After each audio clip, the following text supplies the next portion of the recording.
Amados, nós temos que conhecer o tempo. Que tempo é este? E ele diz então que já é hora, diga comigo, já é hora. Aleluia. Já é hora de despertarmos do sono, porque a nossa salvação está agora mais perto de nós do que quando aceitamos a fé. A noite é passada e o dia é chegado. Rejeitemos, pois, as obras das trevas e vistamo-nos das armas da luz. Diga comigo, vistamo-nos das armas da luz. Amados, Paulo aqui ainda na carta aos Romanos, no capítulo 8, diz assim: toda a criação está sujeita da vaidade. Toda a criação foi escravizada pela vaidade. E essa criação geme como quem está com dores de parto, aguardando, esperando. É a ardente expectativa, a ardente expectação da criação que está escravizada pela vaidade.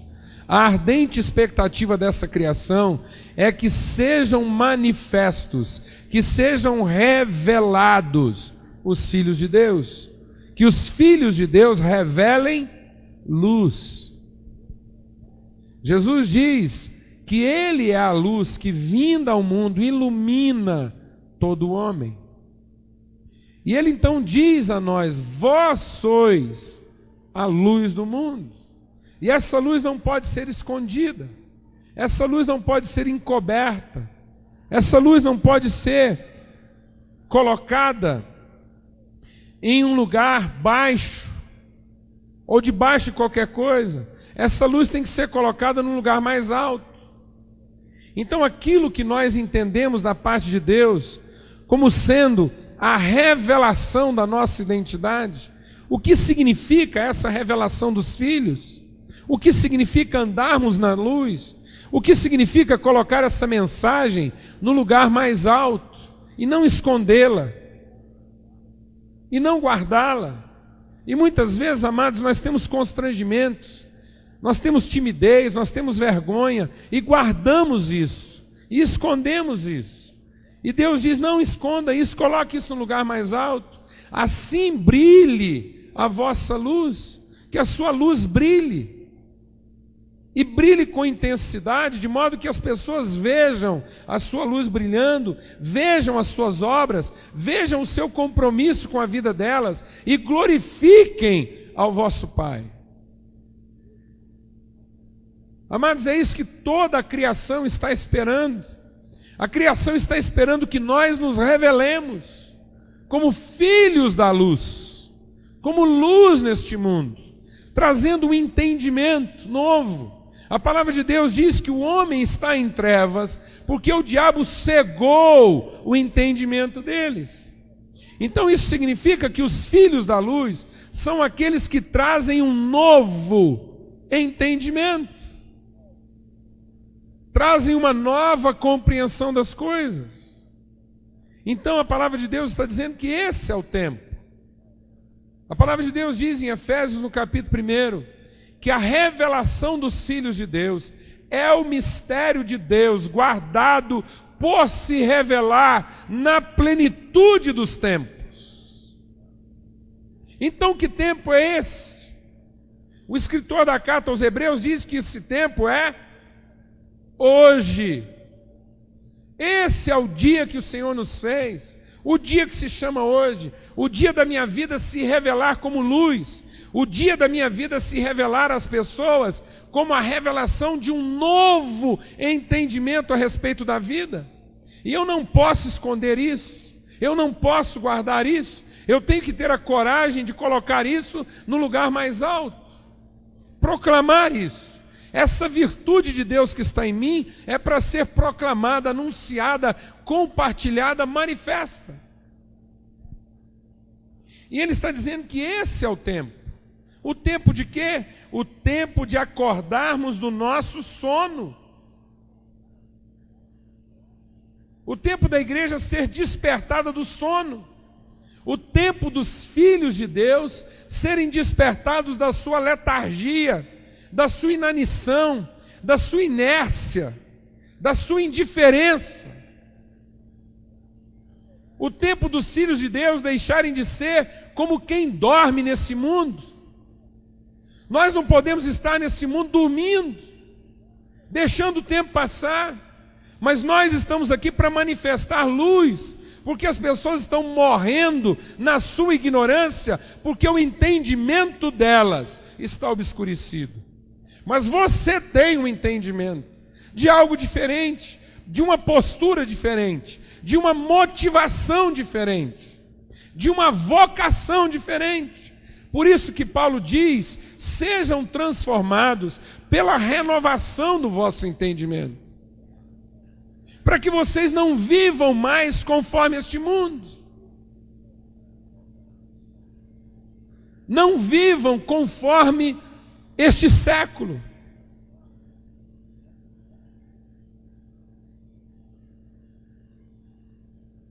Não vivemos segundo o entendimento, o pensamento e as motivações das demais pessoas.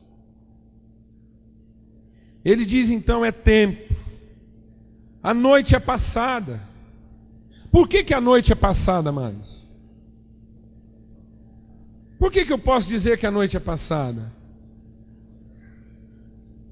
Porque Jesus é a luz que, vinda ao mundo, ilumina todo homem.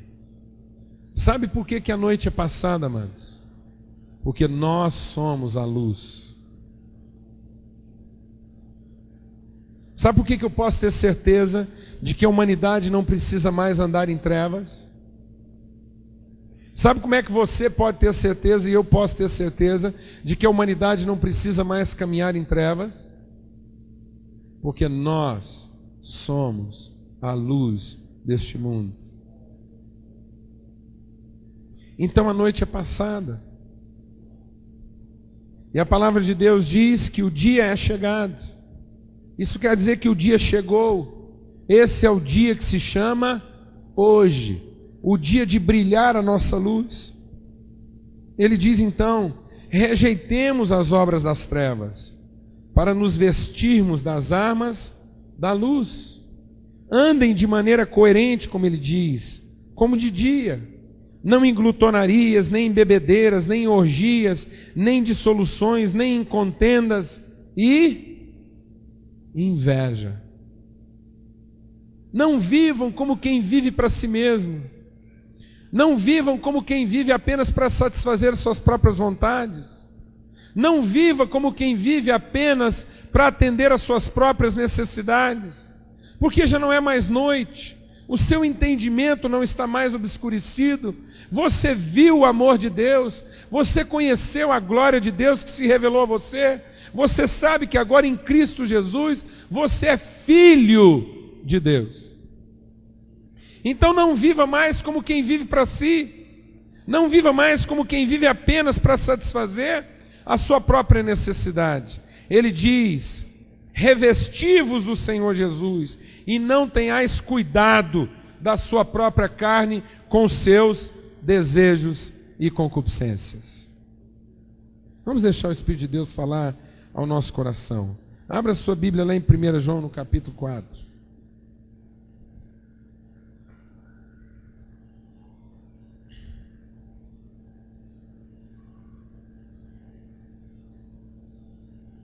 E ele diz assim: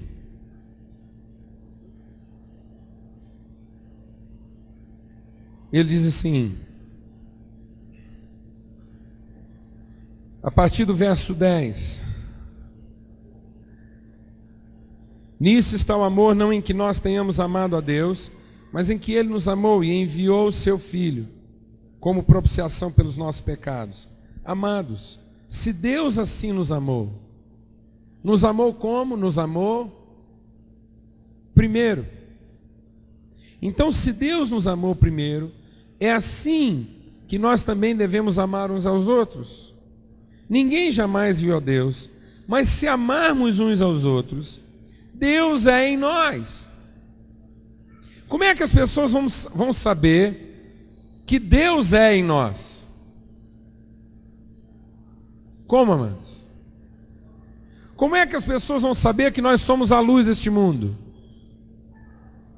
Pelo Amor. E ele diz: ninguém jamais viu a Deus. Mas se amarmos uns aos outros, Deus é em nós, e em nós é aperfeiçoado o seu amor. Nisso conhecemos que nós somos nele e ele é em nós. Como que nós conhecemos? Pelo amor. Se eu amo com o amor que Deus amou, então eu sei que eu sou nele e ele é em mim. Por ele nos ter dado do seu Espírito. Então o Espírito testifica com o meu Espírito que eu sou filho de Deus. Vai deixando o Espírito de Deus ministrar o seu coração. E vimos e testificamos que o Pai enviou o seu Filho como Salvador do mundo. O que Deus enviou para salvar o mundo? O que Deus enviou para salvar o mundo? O que Deus continua enviando para salvar o mundo? Seus filhos. Por que, amados? Porque os filhos do amor de Deus são o quê? A luz. Diga comigo: os filhos do amor de Deus são a luz deste mundo. A Bíblia não está dizendo que o homem está cego. A Bíblia não está dizendo que o diabo cegou o entendimento. Mas agora a Bíblia está dizendo que quem ama fará com que as pessoas vejam. Está escrito aqui, ó.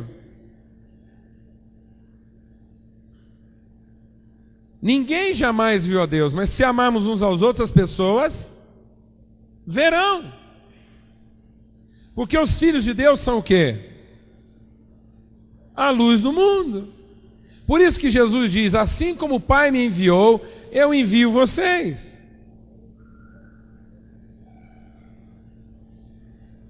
E aí ele está dizendo, verso 16, nós conhecemos e cremos no amor que Deus tem por nós. Deus é amor. Quem está em amor, está em Deus e Deus nele. Nisto é aperfeiçoado em nós o amor, para que no dia do juízo tenhamos confiança, porque qual ele é, somos nós também neste mundo. Quando amamos, amados, nós refletimos a identidade e natureza de Deus. Então, qual ele é, nós somos neste mundo. No amor não há medo, antes o perfeito amor lança fora o medo, porque o medo produz tormento. Aquele que teme não é aperfeiçoado em amor. Nós o amamos porque ele nos amou primeiro. Se alguém disser, eu amo a Deus, e odiar a seu irmão, é mentiroso. Pois aquele que não ama seu irmão a quem viu, como pode amar a Deus a quem não viu? E dele temos este mandamento, que quem ama a Deus, ame também a seu irmão. E depois ele segue dizendo, a respeito do que esse amor vai produzir em nós, fé. Porque ele diz, então todo aquele que ama a Deus, todo aquele que crê em Deus, todo aquele que conhece o amor de Deus, é nascido de Deus. E todo aquele que é nascido de Deus, vence o mundo. Ora, o que significa dizer vencer o mundo? O que significa vencer o mundo? Significa vencer a forma do mundo pensar. Significa vencer o entendimento do mundo. Significa revelar luz em meio às trevas. Significa curar e dar vista aos cegos. Isso é que é vencer o mundo. Brilhar, ser luz, iluminar o entendimento das pessoas, dar vista àqueles que são cegos, para que eles vejam a Deus. E vejam a Deus onde? Em nós. Porque a palavra de Deus diz, todo aquele que ninguém viu a Deus. Ninguém pode se relacionar com Deus porque ninguém jamais viu a Deus. Mas Jesus diz, mas aquele que vê o Filho vê o Pai que o enviou. Então diga comigo: eu sou filho de Deus. Eu sou luz deste mundo. Quando eu amo, eu sou filho de Deus. Então as pessoas veem a mim e veem meu Pai. Então elas estão curadas.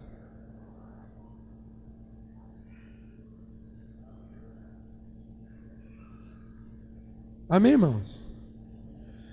Porque elas eram o quê? Cegas. Cegas aonde? No entendimento.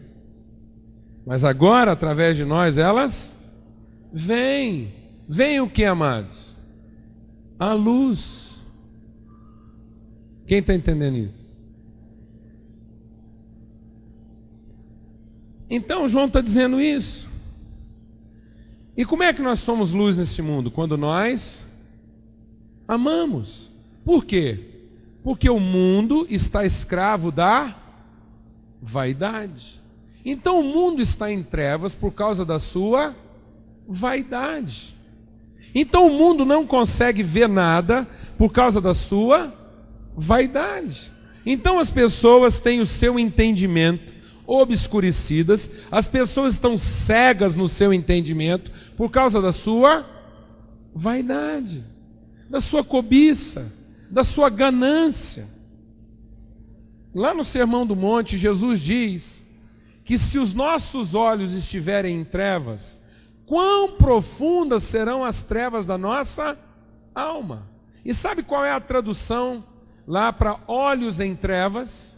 Sabe qual é a expressão em hebraico lá, quando Jesus diz, se os vossos olhos estiverem em trevas, quão profundas serão as vossas trevas? Jesus lá não está falando de trevas da idolatria, trevas da macumba. Não, sabe o que Jesus está falando lá? Todo o contexto ali de Mateus 6, ganância, vaidade, cobiça. Por isso que a palavra de Deus diz que o amor ao dinheiro é a raiz de todos os... Então qual é a raiz de todos os males? A vaidade, a ganância, a cobiça. E é isso que obscurece o entendimento das pessoas. Mas nós somos luz. Porque quando nós amamos, nós revelamos luz. Nós revelamos às pessoas que elas não precisam ser mais as mesmas. Elas não precisam mais viver das mesmas motivações. Então, quando alguém vir um filho de Deus que ama, verá a Deus que o amou. Deixa eu te dizer uma coisa. Deixa o Espírito de Deus falar no seu coração nessa noite. Eu estou percebendo que muitas pessoas estão dispersas.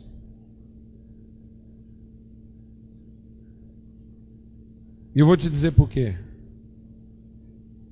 Porque a sua carne não quer escutar essa palavra.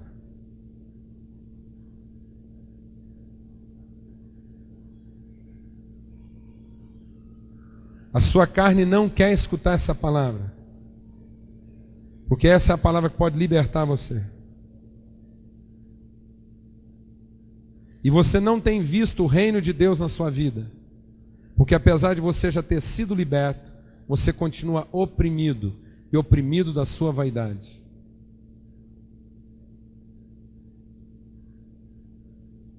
Você não quer ouvir essa palavra porque você quer continuar dormindo.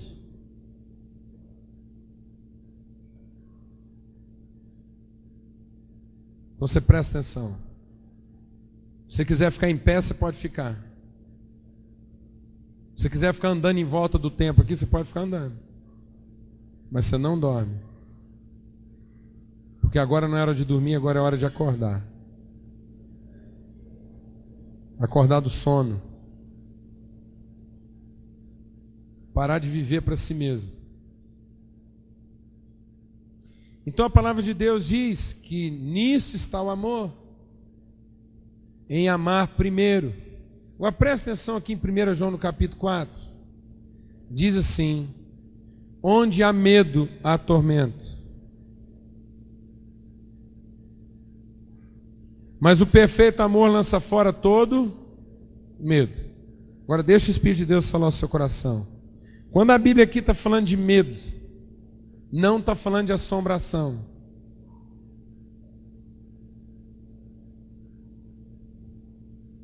Quando a Bíblia aqui está falando de medo, não está falando de fantasma. Sabe de que a Bíblia está falando?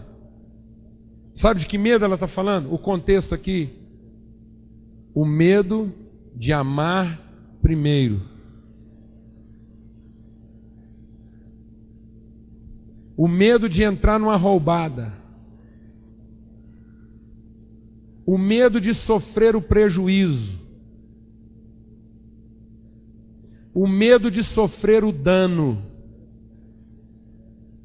O medo de não dar conta.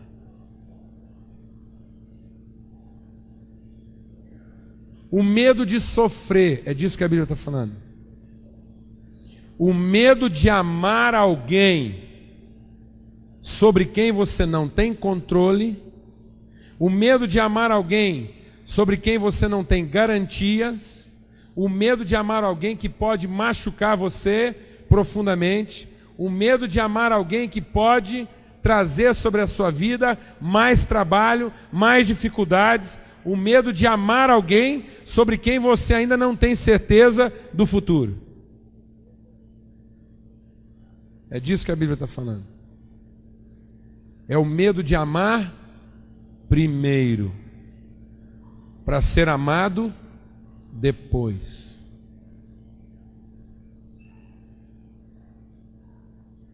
É disso que nós temos medo. Então veja, amados, abra sua Bíblia em Hebreus no capítulo 2. E diz assim, presta atenção, vamos deixar Deus falar no nosso coração.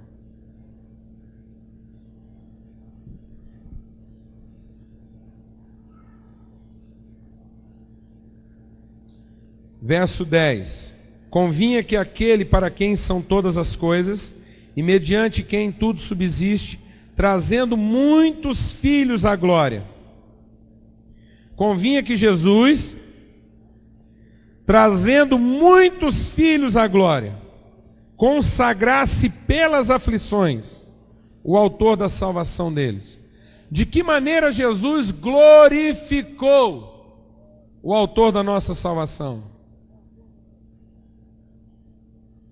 De que maneira? De que maneira Jesus consagrou? De que maneira Jesus exaltou? De que maneira Jesus glorificou o nome daquele que nos salvou? Foi assim: em aflições trouxe muitos filhos à luz. Vou repetir. Sabe como é que nós consagramos o nome de Deus? Sabe como é que nós glorificamos a Deus? Sabe como é que nós colocamos uma lâmpada no lugar mais alto desse mundo? Sabe como é que as pessoas serão curadas da cegueira do seu entendimento? Se o povo de Deus estiver disposto a pagar o preço das aflições de gerar muitos filhos para Deus.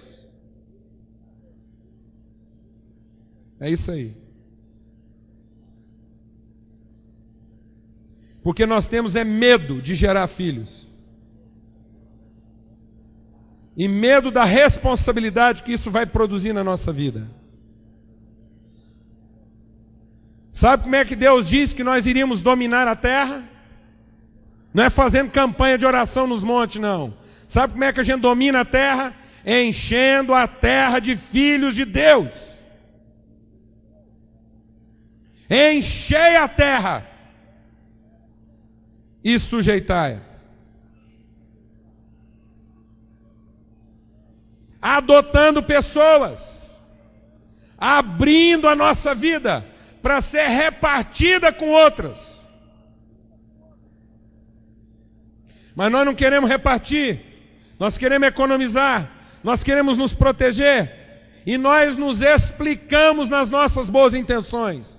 Eu não vou gerar filhos porque esse mundo é um mundo de dificuldades. Eu não vou gerar filhos porque esse mundo é um mundo de violência. Então, quando Deus vier te pedir contas de como é que você multiplicou sua vida, fala para Ele que você não multiplicou porque o mundo era violento. E Ele não seria capaz de cuidar de nós.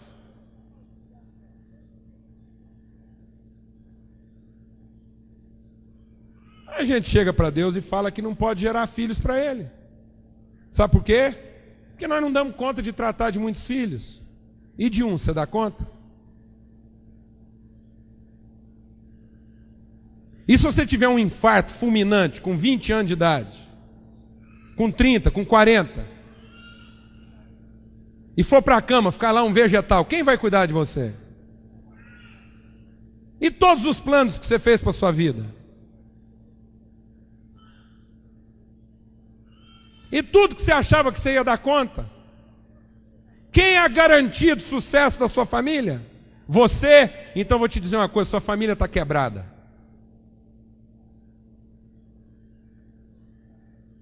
Se você é a garantia do sucesso da sua casa, sua família está quebrada. É a firma mais falida desse planeta.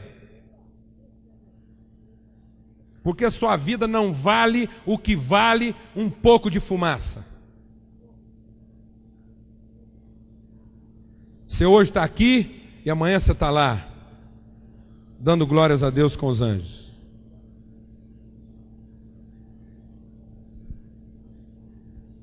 Quem somos nós, amados? O que é a nossa vida? Onde é que nós estamos fundamentando a nossa fé? Sabe onde é que nós estamos fundamentando a nossa fé? Nas nossas necessidades. Sabe o que é que anda determinando o nosso futuro? As nossas necessidades. Sabe o que é que anda determinando os nossos planos? As nossas necessidades. Então eu vou te dizer uma coisa, nós não somos em nada diferentes do que o povo lá fora é. Quando você pensa num filho seu fazendo uma faculdade, em que você está pensando? Em como é que ele vai servir a humanidade? Ou quanto dinheiro ele vai ganhar com a profissão que ele escolheu?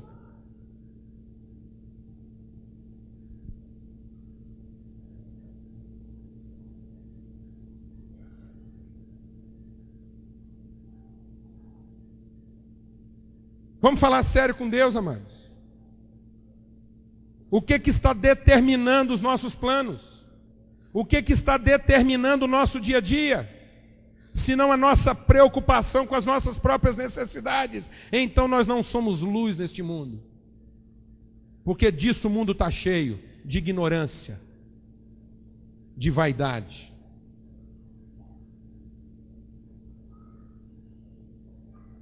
Melhor seria a gente dizer para Deus, Deus me leva desse mundo. Já que o meu coração não consegue se converter, me leva desse mundo. É um vaidoso a menos. É um cego a menos. Porque a Bíblia diz como é que um cego pode guiar outro cego. Ambos vão cair no abismo. De que medo a Bíblia está falando? O medo de amar. O medo de ter que dar a vida para outro. O medo de ter que gastar a vida inteira para tratar de outro. É disso que nós temos medo. Não é medo de morrer, é medo da morte.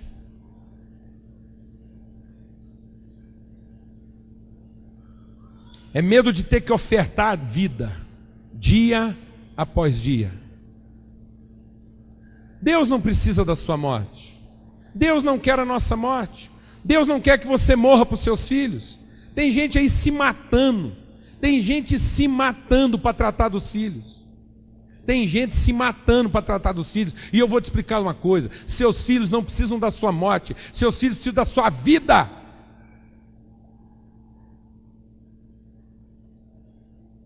O sacrifício que os seus filhos precisavam, Jesus já fez por eles. A morte de que eles precisavam, Jesus já morreu por eles. Os seus filhos precisam da sua vida, da sua fé, da sua ousadia, da sua coragem, da sua luz. '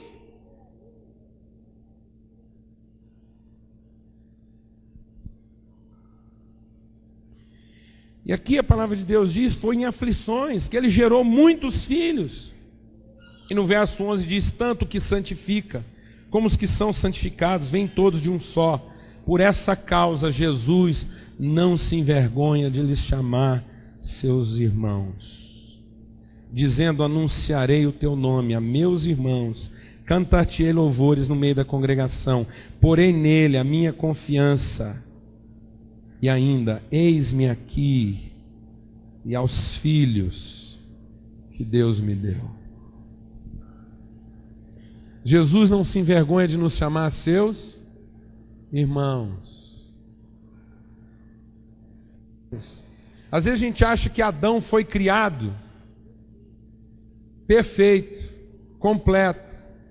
Há um sinão na Bíblia que diz assim: Adão e Eva foram criados nus, contudo não se envergonhavam. Isso quer dizer, amados, que antes da sua nudez, antes do seu pecado, a sua nudez não era o quê? Vergonhosa. Antes do pecado, antes da vaidade, as nossas necessidades, as nossas limitações, as nossas fraquezas não eram para nós o quê? Vergonha. Mas por causa da vaidade, por causa do pecado e da vaidade, agora nós temos vergonha do quê? Nós temos vergonha de ficar nu. Nós temos vergonha de passar necessidade. Nós temos vergonha de ter fraqueza. Mas antes não, antes de pecar, a gente sabia que qualquer que fosse a nossa necessidade, Deus supria. Então as nossas necessidades não eram vergonha, era uma forma de nós sermos abençoados por Deus. Então não era vergonha, era celebração, porque de tudo aquilo que eu tivesse necessidade, o amor de Deus me supriria. Mas hoje nós temos vergonha das nossas necessidades. Então sabe o que nós fazemos? Nós colocamos roupa. E a roupa hoje é o que? É a expressão da nossa vaidade. Porque tudo que o homem faz hoje, um carro, uma casa, um trabalho, o que é? Roupa, para cobrir a vergonha da sua nudez, porque ele não tem coragem de encarar as pessoas com as suas limitações e de depender de Deus.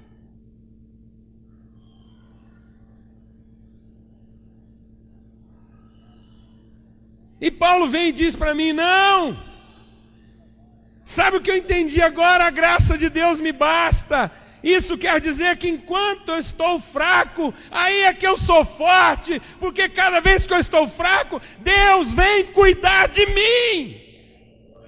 E Ele me veste melhor do que os lírios do campo, Ele me trata melhor do que os passarinhos, de modo que eu não preciso ficar ansioso de coisa alguma. A minha necessidade nem chegou à minha boca, e o meu Pai a conhece toda.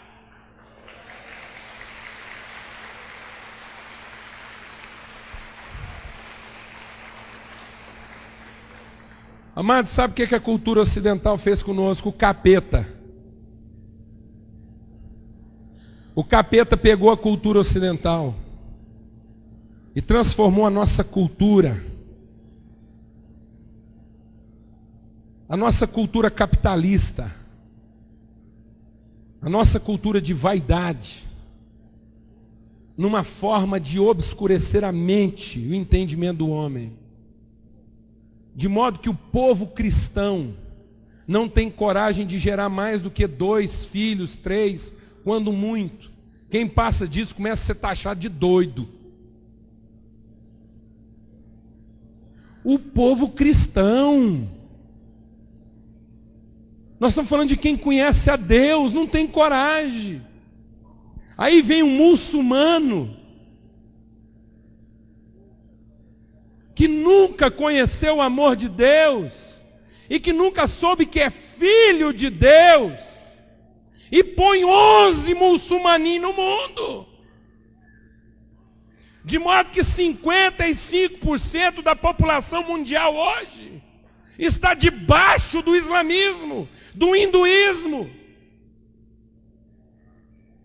Porque eles não têm o medo que nós temos de gerar filhos, de adotar gente.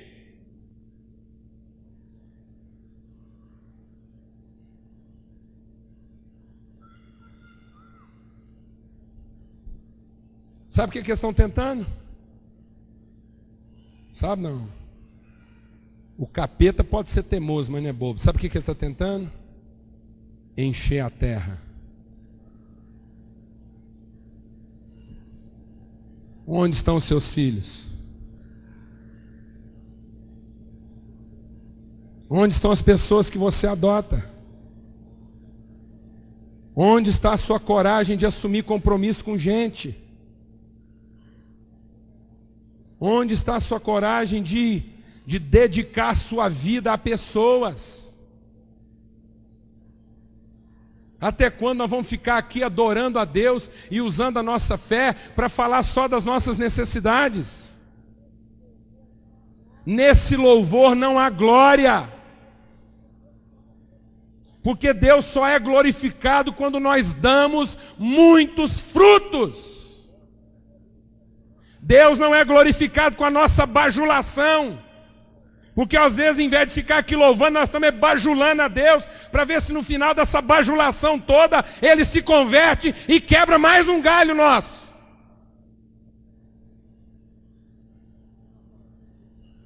Não é o coração dele que tem que ser convertido, é o nosso. Para que haja glória no nosso louvor.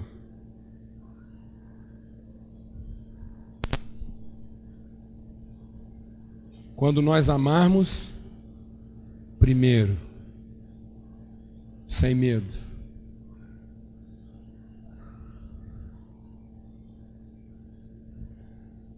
Há um trecho da palavra de Deus que diz assim, Jesus dizendo: se me negardes diante dos homens. Eu vivi tantos anos na minha vida oprimido com esse texto. Meu Deus, Jesus vai me negar. Quantas vezes como adolescente eu cresci numa cidade, hoje em dia é status para muita gente falar que é crente. Mas quando eu era adolescente aqui nessa cidade, era pedrada, era buchada de laranja falar que é crente. Você não podia falar que era crente numa escola, que vinha buchada mesmo. Era pedrada nas casas. As pessoas eram tratadas como gente de segunda categoria. O senhor lembra disso, né, senhor Irineu? Não é verdade? Hoje dá status. Hoje tem gente que dá o maior ibope falar que é crente. Pelo menos ele entrou numas de espiritualidade. Está numa classe assim diferenciada. E quantas vezes, como adolescente, eu queria falar de Jesus, mas aquilo travava. Eu não tinha coragem. Eu falava, se eu falar de Jesus agora vai vir uma buchada. Outras vezes a gente dava conta, encarava o bicho, dava testemunho, mas quantas vezes, intimidado, a gente se encolhia, ia para casa desesperado. Falava, meu Deus, agora eu vou para o inferno. Eu não confessei Jesus. Se fosse assim, amado, no inferno a gente ia fazer companhia para Pedro. O que Jesus está querendo dizer? Aquele que não confessar o meu nome, aquele que não me confessar diante dos homens. Jesus está dizendo o seguinte: um novo mandamento vos dou: ame o seu irmão assim como eu tenho amado vocês. Se você amar, eu estou em você, você está em mim. Então sabe o que é negar o nome de Jesus? Sabe o que é negar Jesus diante dos homens? Sabe o que é? é não amar primeiro. É não amar primeiro, é não adotar as pessoas. Amados, o nosso país está num mar de lama. Lama, sujeira, corrupção. E aí nós que somos a luz do mundo ainda abrimos a boca para falar mal dos governantes, falar mal de bandido, falar mal de traficante. Deixa o Espírito de Deus ministrar o seu coração. As nossas críticas não vão mudar essas pessoas. Elas precisam ser adotadas. Quem vai ter coragem de chamar essas pessoas de irmãos? Vou te fazer uma pergunta. Chega alguém para você e começa a falar do cara mais corrupto que você já conheceu. Cara mais corrupto. Porque hoje no Brasil, o pior de todos os defeitos está se tornando a maior de todas as virtudes. Denúncia. O pior de todos os defeitos está se tornando a maior de todas as virtudes, acusação. Parece que no Brasil hoje quem acusa se isenta dos próprios erros. Isso é triste. Isso é o espírito do diabo em pessoa, o acusador.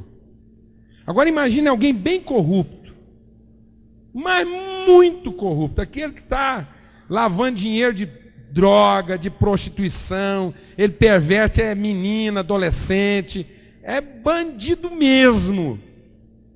Aí alguém chega para você e fala assim: você conhece aquele cara?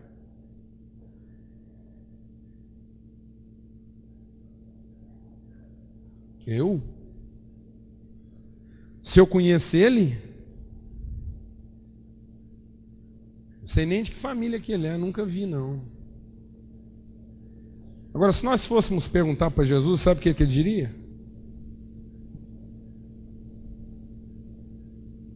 É meu irmão.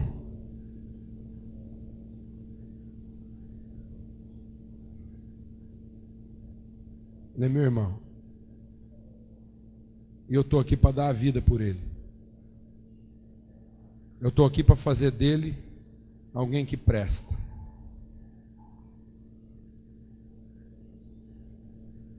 Ele é meu irmão. E eu vou fazer dele um filho de Deus. Eu o adotei.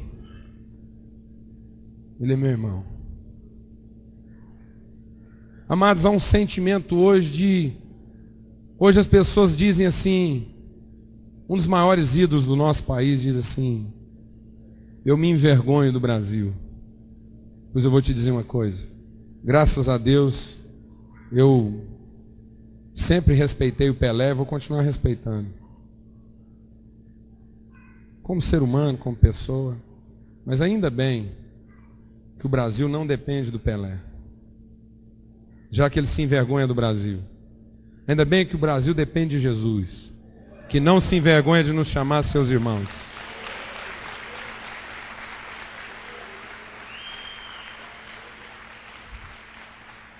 O povo hoje anda fugindo do Brasil para procurar oportunidades melhores lá fora. Pois eu vou te dizer uma coisa, amado. Jesus veio ao Brasil e ao invés de comprar aqui uma mansão, comprou aqui uma sepultura.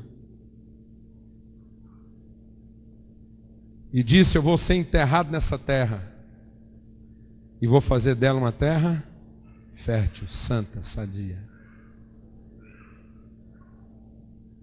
Eu vou ser enterrado nessa terra e vou gerar aqui filhos para Deus. Não vire as costas para o seu país, não vire as costas para a sua cidade, não vire as costas para as pessoas. Há centenas de crianças. Às vezes a gente prefere gastar dinheiro fazendo um muro mais alto da nossa casa, ao invés de colocar para dentro uma criança que se salva, não por ali o muro.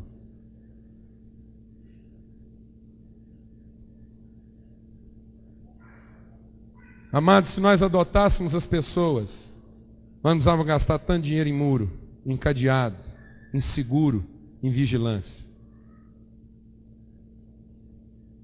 E nós morremos de trabalhar para comprar essas coisas. E nos esquecemos de adotar as pessoas. Chamá-las irmãos. Onde estão os seus filhos? Vamos ter uma palavra de oração. Quantos filhos você quer ter? Quantos filhos você pode ter? Deixa Deus falar no seu coração. Você está tentando construir um mundinho para você, perfeito, intocável. Você está querendo construir em volta de você uma coisinha assim, bonitinha, protegida, isenta, ou você está querendo fazer diferença nesse mundo? Você quer que a sua casa, a sua vida, fale da sua vaidade, da sua própria capacidade ou da sua fé? Ó Deus de graça e de bondade, Senhor de toda virtude, nós queremos ser contagiados pelo Teu amor. Nós queremos amar primeiro. Amar primeiro. Ó Deus, nós não conseguimos imaginar a nossa vida sem o Teu amor. Então nós não queremos esconder a nossa luz. Aquilo que nós recebemos é para ser colocado num lugar bem alto. Bem alto. Para que ilumine todo o homem. Para que essa prisão que o diabo tem colocado no entendimento das pessoas seja desfeita. Para que as pessoas saibam que é possível viver diferente. É possível amar pessoas e amar primeiro. É possível não se envergonhar das necessidades delas e nem das nossas. É possível não se envergonhar da nossa incapacidade ou da nossa fraqueza. É possível não se envergonhar de chamá-las irmãos, de chamá-los filhos e filhas. Ó Deus, que a mulher não tenha vergonha de chamar o seu marido doente, teimoso, problemático, de irmão.